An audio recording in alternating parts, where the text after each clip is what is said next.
Okay, gram stain. So gram staining, it is one of the technique in the staining method, and gram stain especially we will be used to determine or to classify the bacteria. Okay, bacteria ni మనం ఈజీగా identification చేయడానికి, దాని classification ఈజీగా understand చేసుకోవడానికి ఈ gram staining technique ని మనము use చేస్తాం to identify the to classify the bacteria species into the 2 major group. Okay, 2 major groups కింద మనం డివైడ్ చేసుకోవచ్చు దాన్ని, gram positive and gram negative. Okay, gram positive and gram negative. What is the positive and what is the negative? If the stain is if the bacteria is retained in the stain or gram positive. Retain అంటే ఏంటంటే it will be ఏమవుతుంది, ఆ stains లో కలిసిపోయి it will be continue to be, అది దాని యొక్క చర్య ఏదైతే చేయాలనుకుందో అది చేస్తుంది అనమాట. అంటే their reaction will be takes in the stain and it will be continue to hold. దానికి ఏమీ డ్యామేజ్ కానీ జరగదు అలా అన్నమాట. ఓకే, సో దాన్ని మనం ఏమంటున్నామంటే Gram positive. It is giving the positive reaction with the stain. Okay, so that will be called as a gram positive, and bacteria which lost the stain or gram negative, వాటి యొక్క stain ని loss అవుతుంది. Okay, if it is losing their cells, okay, that will be called as a gram negative bacteria. Okay, to identify or to determine the classification of the bacteria, we are using the gram staining technique. Okay, gram staining technique దేనికి use చేస్తున్నామంటే easy understanding కోసం, bacteria యొక్క classification ని ఈజీఫై చేసుకోవడానికి. Okay, దాని classification ని ఈజీఫై చేసుకోవడానికి మనం గ్రామ్ స్టెయినింగ్ టెక్నిక్ యూజ్ చేస్తున్నాము. According to the gram staining techniques, the bacteria is divided into 2 major groups. Okay, gram positive and gram negative. Gram positive bacteria ఎలా ఉంటాయంటే it will be retained with the stain. Retain అంటే ఏంటి? It will be mingled with the stain and it will be continue to hold. Okay, అది దాంతో positive reaction జరిగి దాన్ని workup చేస్తుంది. It cannot lose any characteristic of the bacteria. That will be called as a gram positive. And when it is lost the stain, okay, ఎప్పుడైతే ఇది last అవుతుందో దాన్ని gram negative అంటారు. Okay, gram negative. సో దీన్ని ఈజీగా determine చేయడానికి, మరి అది రిటైన్ అయిందా లేకపోతే లాస్ట్ అయిందా అనేది ఎలా తెలియచ్చు అంటే ప్రతిదానికి మనకు ఒకటే ఇండికేషన్, కలర్. రైట్, సో మనం ఎప్పుడైతే ఏజెంట్ కలర్ యూజ్ చేస్తున్నామో ఈ gram positive, okay, when the stain combines with the bacteria, మనం యూజ్ చేసిన స్టెయిన్ ఎప్పుడైతే బ్యాక్టీరియా తోటి కంబైన్ అవుతుందో, if the stain is converted into the purple, okay, ఈ స్టెయిన్ పర్పుల్ లోకి వస్తే అవి gram positive. if you are adding the gram positive bacteria, the stain will become into the purple. And if it is converting into the pink color, okay, pink colour లోకి లేదా light red colour లో గాని change అయింది అంటే that will be gram negative bacteria. Okay, for the identification. Okay, according to the gram positive and gram negative, they have described some characteristics. Okay, gram positive bacteria లకి ఎటువంటి characteristics ఉంటాయి and gram negative bacterias కి ఎటువంటి characteristics ఉంటాయి అనేది ఒక chart ఉంది. దాన్ని కనుక నువ్వు ఈజీ 1-2 సార్లు చదువుకొని దాన్ని ఐడెంటిఫై చేయగలిగితే it will be very easy to simplify the gram positive and gram negative, especially in the exam point of view. ఒకవేళ నీకు ఇచ్చిన బ్యాక్టీరియా నీకు గ్రామ్ పాజిటివ్ గ్రామ్ నెగటివ్ అనే ఒక ఐడియా ఉందనుకోండి, బ్లైండ్ గా you can write the characteristics. Okay, అంటే gram positive అని నీకు తెలియగానే గ్రామ్ పాజిటివ్ క్యారెక్టరిస్టిక్స్ ఇవి అని నీకు తెలిసిపోయినప్పుడు ఏమవుతుంది, ఫటాఫట్ రాసేయచ్చు. గ్రామ్ నెగటివ్, ఓకే, ఇది గ్రామ్ నెగటివ్ అంటే గ్రామ్ నెగటివ్ ఆ చార్ట్ గుర్తు రావాలి. గ్రామ్ నెగటివ్ క్యారెక్టరిస్టిక్స్ అన్ని రాసేయచ్చు మార్ఫాలజీ. ఓకేనా, సో అలాంటి ఈజీ సింప్లిఫికేషన్ కోసమే మనం ఈ గ్రామ్ స్టెయినింగ్ లో we are dividing the bacteria into 2 major groups, that is gram positive and gram negative. Positive. Fine. Okay, so చూడండి, we have classified kada gram stain. According to the gram stain, we have classified the bacteria into the 2 types, that is gram positive and gram negative. So what if the bacteria is coming under the gram positive, what are the characteristics it will be have, and what are the characteristics of the gram negative bacteria? So if you see the characteristics during the gram staining లో వచ్చేసరికి gram positive bacteria ఏదైతే ఉందో it will be retained. Okay, it will be retained, and the gram negative will lost the stain. Okay, stain లో lost అవుతుంది. And coming to the appearing color, Okay, when we are keeping the bacteria into the gram stain, the stain will be converted into the purple, that is gram positive. If it is converting into the pink, it is the bacteria of gram negative bacteria. అలాగే దాని యొక్క outer membrane. Okay, so most gram positive bacteria will have the outer membrane. Okay, ఆ ఒక cell wall ఉంటుంది కదా, ఆ cell wall కి outer membrane అనేది గ్రామ్ పాజిటివ్ బ్యాక్టీరియాస్ కి ఉంటుంది. కానీ గ్రామ్ నెగటివ్ బ్యాక్టీరియాలకి outer membrane ఉందా? అబ్సెంట్, లేదు. ఓకే, outer membrane అనేది లేదు. అలాగే దాని outer membrane ఏదైతే ఉందో అది పెప్టిడోగ్లైకాన్ లేయర్ ఉంటుంది. అంటే of course it is very thick in the gram positive and it will have the multi layer, చాలా లేయర్స్ లాగా ఉంటుంది. అదే గ్రామ్ నెగటివ్ లో వచ్చేసరికి very thin and single layer. ఏంటది?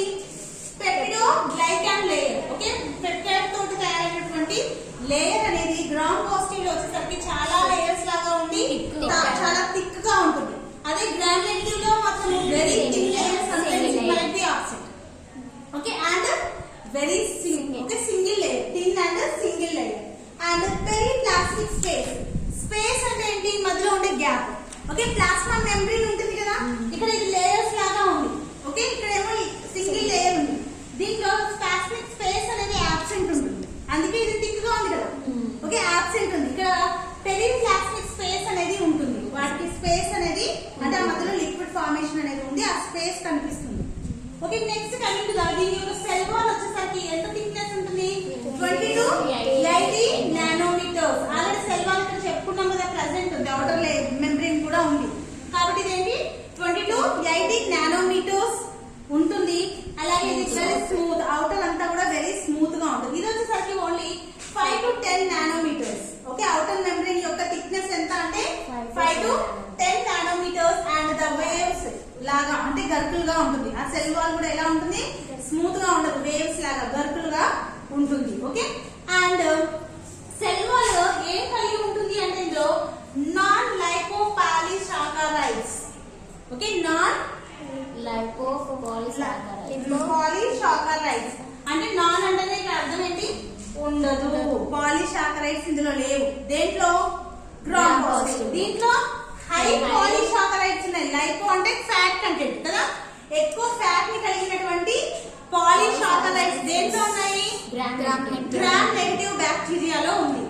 అలాగే ఇక్కడికి వచ్చేసరికి వీటిలో ఒక susceptibility in anionic fluid. Okay, anionic fluid కనుక లేదంటే డిటర్జెంట్ కనుక తీసుకున్నట్లయితే దాని యొక్క ససెప్టబిలిటీ ఎలా ఉంటుంది అంటే గ్రామ్ పాజిటివ్స్ కి ఎక్కువగాను, గ్రామ్ నెగటివ్ కి చాలా తక్కువగాను ఉంటుంది. Okay, if you see the examples of the bacteria for the gram positive ఏంటి అంటే Actobacillus, Actinomyces and Bacillus, Streptococcus, Clostridium and Corynebacterium.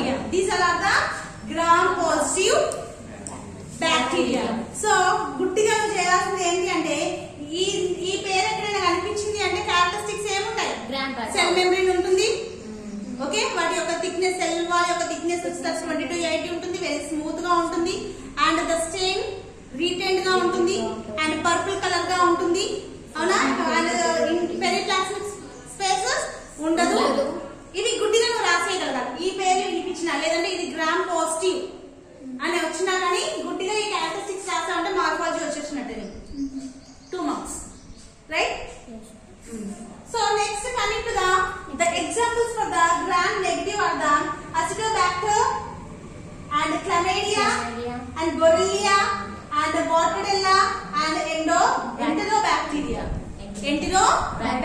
These are the examples for the gram negative. Okay, so by the description of these classification, దీని ద్వారా నీకు ఏంటి అంటే ఏ type of bacteria అనేది microscope లో మనం చూడగానే వీటిని బట్టే మనము ఇది గ్రామ్ పాజిటివా గ్రామ్ నెగటివా ఫస్ట్ థింగ్ ఇక్కడే మనకు తెలిసిపోతుంది the colour. If it is the purple gram positive, pink negative, gram negative కదా, gram negative is the pink color. And plasma membrane unda gram positive, plasma membrane it is not negative. ఒకటే గుర్తు పెట్టుకోండి, రెండిటికి equal గా ఉండే characteristics ఇక్కడ మనం mention చేయలేదు. What is the differentiation? Okay, దానికి దీనికి ఏవైతే డిఫరెంట్ గా ఉంటుందో ఆ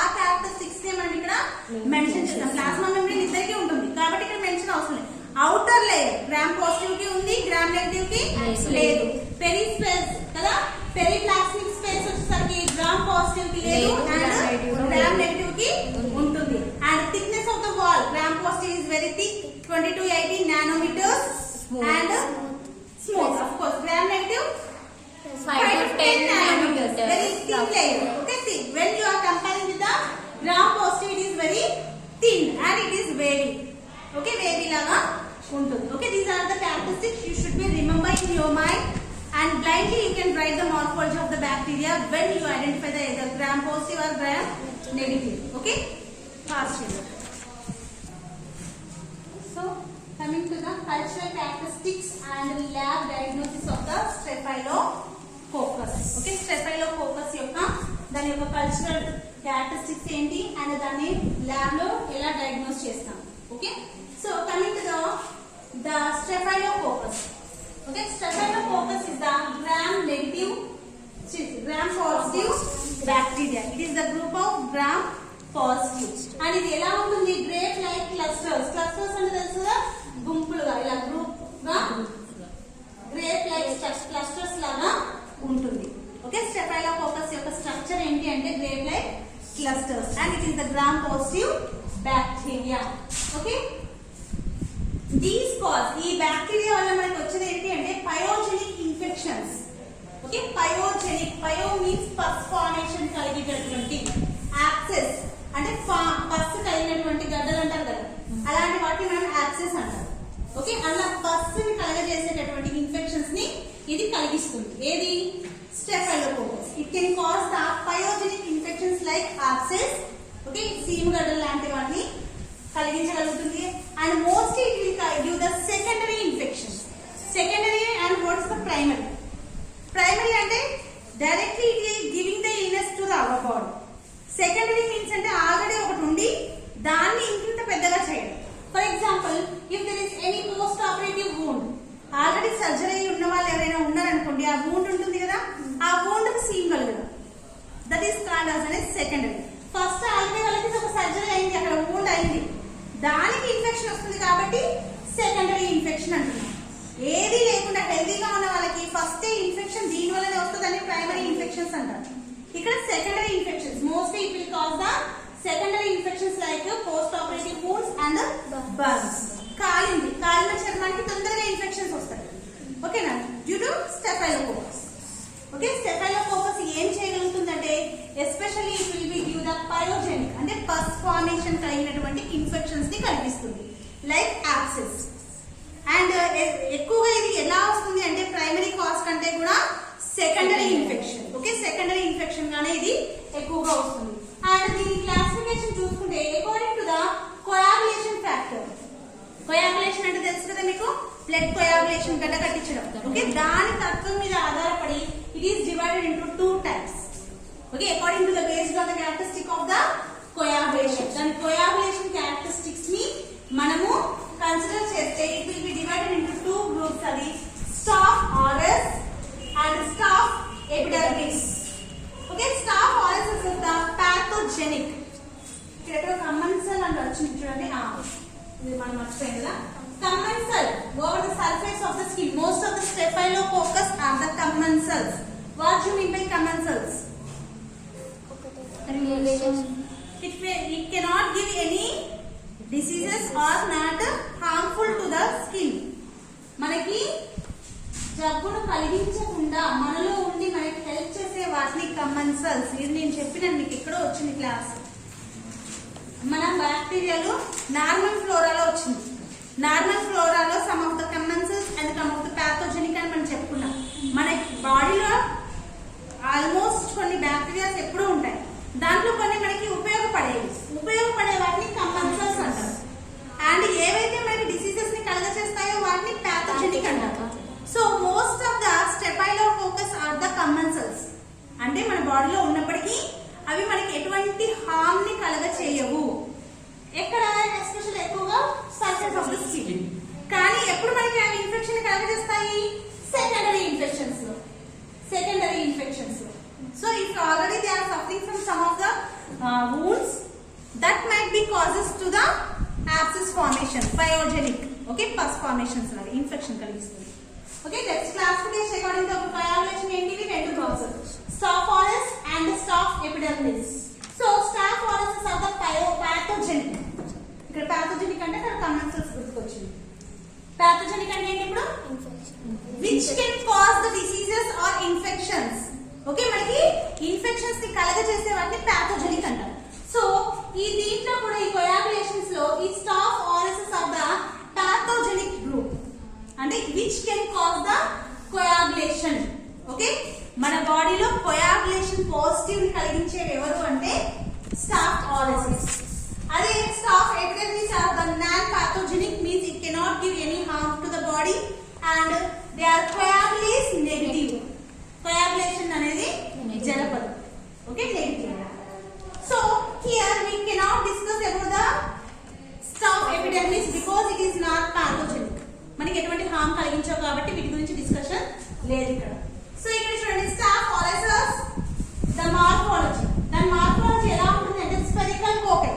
స్పెరికల్ అంటే round. Okay spherical కోకై formation and 1 mm in diameter. Okay millimeter. Okay 1 millimeter in diameter. Already మనం గ్రౌండ్ కాస్ట్ లో చెప్పుకున్నాం 20 నుంచి 80 nanometre. If it is cross the 100 అంటే mm అంటే కదా అంటే నియర్లీ 80 కి దగ్గరలో వచ్చింది. దాని థిక్నెస్ ఎంత ఉంది 1 mm in diameter and ఎలా ఉంటాయి grape like structure. Okay clusters లాగా ఫామ్ అయిపోతుంది. అండ్ ఇది ఎలా ఈ క్లస్టర్స్ ఎందుకు ఫామ్ అవుతుంది అంటే due to the cell division. Cell division వల్ల మనకి క్లస్టర్ ఫార్మేషన్ అనేది జరుగుతుంది. అండ్ దాని యొక్క కల్చరల్ క్యారెక్టరిస్టిక్స్ ఒకవేళ నువ్వు న్యూట్రియంట్ అగార్ ఒక దాంట్లో నువ్వు దాన్ని కల్చర్ అంటే మనం గ్రో అయ్యేలాగా చేయడం అలా చేసినప్పుడు అవి ఎక్కడ గ్రోత్ అవుతాయి అంటే 10 to 42 degrees centigrade మధ్యలో and the pH between 7.4 to 7.6 ఈ ఎన్విరాన్మెంట్ ఉంటేనే it can be cultured. Okay వాటికి ఎంత టెంపరేచర్ కావాలి 10 to 42 degrees centigrade. Okay 10 centigrades నుంచి 42 సెంటిగ్రేడ్స్ వరకు కూడా బేరబుల్ టెంపరేచర్. అండ్ ఎంత pH కావాలి 7.4 to 7.6 మోస్ట్లీ ఎలా స్టేబుల్ న్యూట్రల్ pH కావాలి. అంటే యాసిడిక్ ఉన్న కష్టమే ఇది ఆల్కహాలిక్ ఉన్న ఆల్కలైన్ ఉన్న కష్టమే. pH ఎలా ఉండాలంటే న్యూట్రల్ గా ఉండాలి దాన్ని.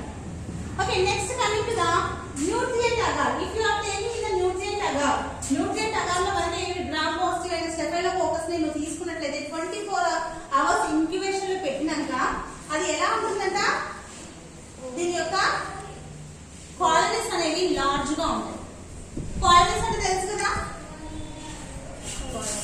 కాలనీస్ మనకి ఇప్పుడు అగార్ ప్లేట్ మొన్న నేను వీడియోస్ పంపించాను ఫస్ట్ ఇయర్స్ వీడియో అవునా దాంట్లో మనం ఒక ప్లేట్ చూసుకున్నాం. ఇలా ఒకటి బ్యాక్టీరియాని ఐసోలేషన్ చేసినప్పుడు ఇక్కడ బ్యాక్టీరియా ఉంటే దాని చుట్టూ ఒక స్పేస్ ఏర్పడింది రైట్. ఒక స్పేస్ ఎంటీ స్పేస్ కనిపించింది. వాటినే మనం కాలనీస్ అంటున్నాం. ఓకే ఇలాంటి అంటే అగార్ ఇంక్యుబేషన్ లో జరిగిన తర్వాత 24 hours ఇంక్యుబేషన్ తర్వాత ఈ స్టెఫైలోకోకస్ చుట్టూ కాలనీస్ అనేది పెద్దదిగా ఏర్పడుతుంది. దేంట్లో nutrient agar. Okay nutrient agar లో దీని యొక్క కాలనీస్ అనేవి లార్జ్ గా ఉంటాయి. అంటే 2 to 4 mm డయామీటర్ వరకు దానికి కాలనీస్ అనేవి ఏర్పడతాయి. Okay nutrient growth.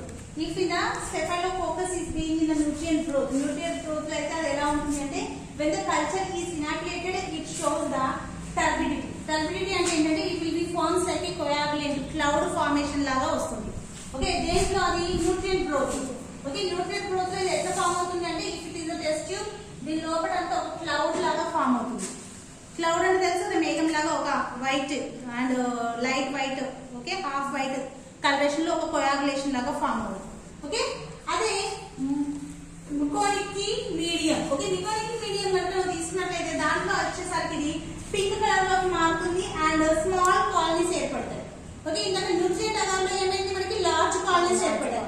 అలాగే ముకోనిక్ మీడియం లో అయితే మాత్రం ఇవి if it is the bacteria very small colonies will be formed and it will be seen in the pink colour. Pink colour ఎందుకు వస్తుంది అంటే దాంట్లో లాక్టోస్ ఫెర్మెంటేషన్ జరుగుతుంది. ఓకే లాక్టోస్ ఫెర్మెంటేషన్ జరగడం వల్ల ఇది పింక్ కలర్ లోకి మారుతుంది. ఓకే ఈ కాలనీస్ ఏ కలర్ లో ఉంటాయి మనకి పింక్ కలర్ లో ఉంటాయి. Okay because of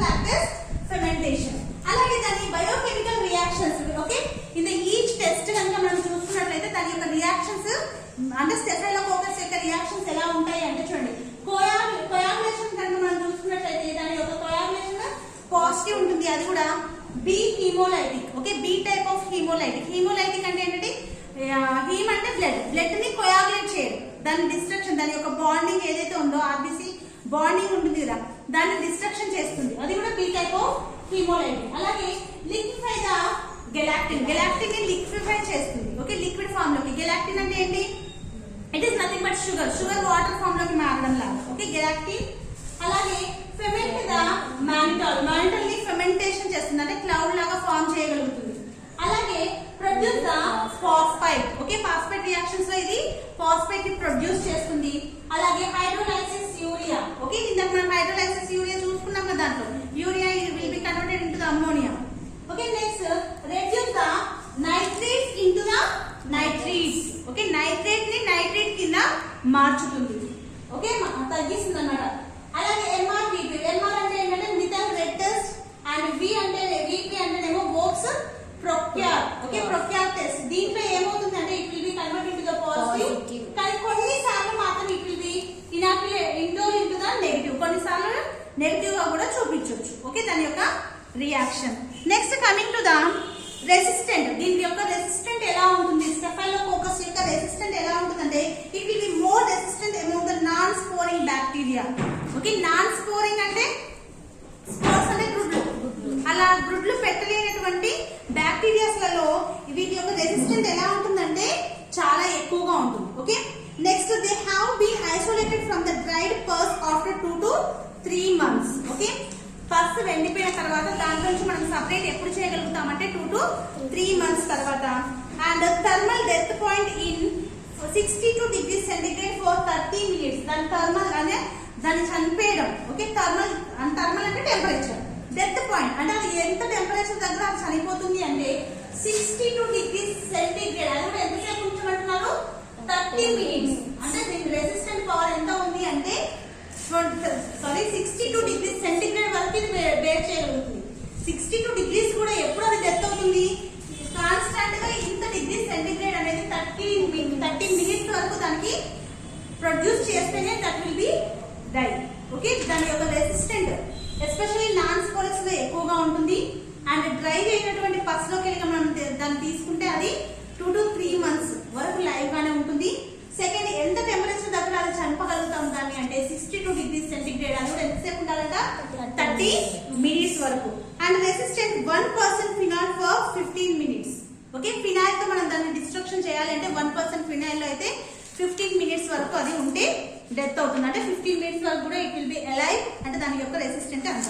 and pathogenicity. Pathogenicity అంటే మనకు తెలుసు కదా, how can it could be cause the infection or diseases. Pathogenicity అంటే మనకి హార్మ్ కలిగించడం కదా. సో దాని యొక్క ప్యాథోజెనిసిటీ చూసుకుంటే కనుక దీంట్లో 2 types ఆఫ్ డిసీజెస్ వస్తాయి మనకి. దేనివల్ల? Staph aureus. Okay, staph epidermidis లో మనకి డిసీజెస్ వస్తాయా? No, it is non pathogenic. Okay, staph aureus కోసమే ఇదంతా మనం చెప్పుకుంటున్నాం. అది ఎస్పెషల్లీ 2 types ఆఫ్ ఈ డిసీజెస్ ని కలిగించగలుగుతుంది. ఒకటి ఇన్ఫెక్షన్స్. ఓకే, ఒకటి ఇన్ఫెక్షన్స్ ని కలిగిస్తే, ఇంకోటేమో ఇంటాక్సికేషన్ అంటే ఫుడ్ పాయిజనింగ్ లాంటిది. ఓకే, ఇంటాక్సికేషన్ అలాంటివి కలిగిస్తుంది. ఫర్ ఎగ్జాంపుల్ రెస్పిరేటరీ సిస్టమ్ కనుక మనం తీసుకున్నట్లయితే, ఓకే, శ్వాస వ్యవస్థకు సంబంధించినటువంటి ఇన్ఫెక్షన్స్ ఏమిటంటే టాన్సిలైటిస్, ఫారింజైటిస్, సైనోసైటిస్. ఐటిస్ అంటే ఇన్ఫ్లమేషన్ అని అంటారు. ప్రతిది కూడా నిమోనైటిస్. చూడండి, సైనోసైటిస్ అంటే ఏంటి? సైనస్ ప్రాబ్లం అంటారు కదా. ఈ మొక్క దగ్గర మనకి సైనస్ బోన్, సైనస్ క్యావిటీ ఉంటుంది.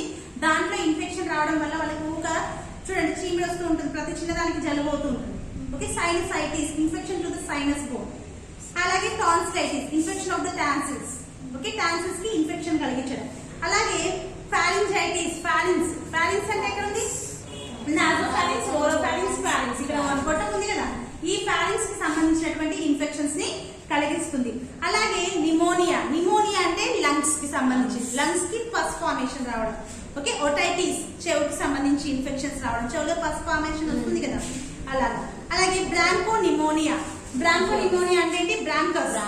Bronchus plus lungs both will be infected.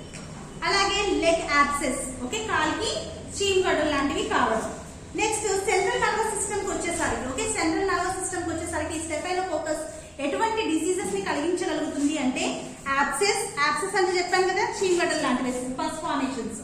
అలాగే meningitis, inflammation to the meninges అంటే బ్రెయిన్ లో లేయర్స్ ఉంటాయి కదా, బ్రెయిన్ ని కవర్ చేస్తూ 3 లేయర్స్ ఉంటాయి, వాటి మెనింజెస్ అంటారు. వాటికి డిఫరెంట్ నేమ్స్ ఉంటాయి. ఈ లేయర్స్ కి ఇన్ఫెక్షన్ కలిగిస్తే దాన్ని మెనింజైటిస్ అంటారు. అలాగే ఇంట్రాక్రేనియల్ థ్రాంబోఫ్లెబైటిస్. సో క్రేనియం లోపట, క్రేనియం అంటే ఏంటి మన పుర్రె, ఆ పుర్రె లోపట ఆ గృహాలలో ఉండేటటువంటి లిక్విడ్ కానీ ఆ పర్టికులర్ పార్ట్స్ కానీ ఇన్ఫెక్షన్ రావడం.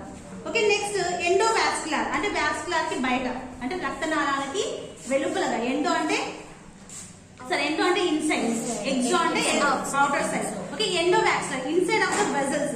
బ్యాక్టీరియా సెప్టిసేమియా అంటే ఈ బ్లడ్ వెజల్స్ లోకి, ఇది బ్లడ్ వెజల్ అనుకోండి, ఈ బ్లడ్ వెజల్ లో మనకి సెప్టిసేమియా అంటే సెప్టిక్ అవడం, అందులోకి ఈ లేయర్ ఈ వెజల్స్ ఏవైతే ఉంటాయో వాటి యొక్క వాల్ కి ఇన్ఫెక్షన్ రావడం.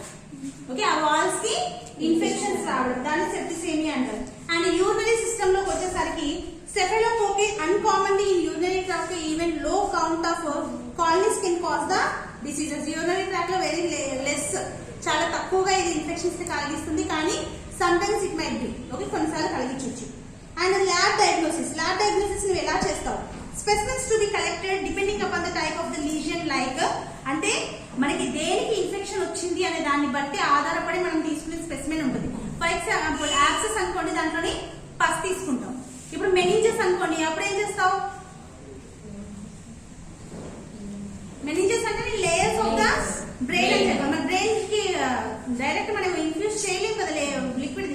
అప్పుడు మనం ఏం చేయాలి? సెరిబ్రో స్పైనల్ ఫ్లూయిడ్, ఇక్కడ మనకి స్పైనల్ కార్డ్ ఉంటుంది కదా, స్పైనల్ లిక్విడ్ ఫ్లూయిడ్ ని తీసుకుంటాం మనం.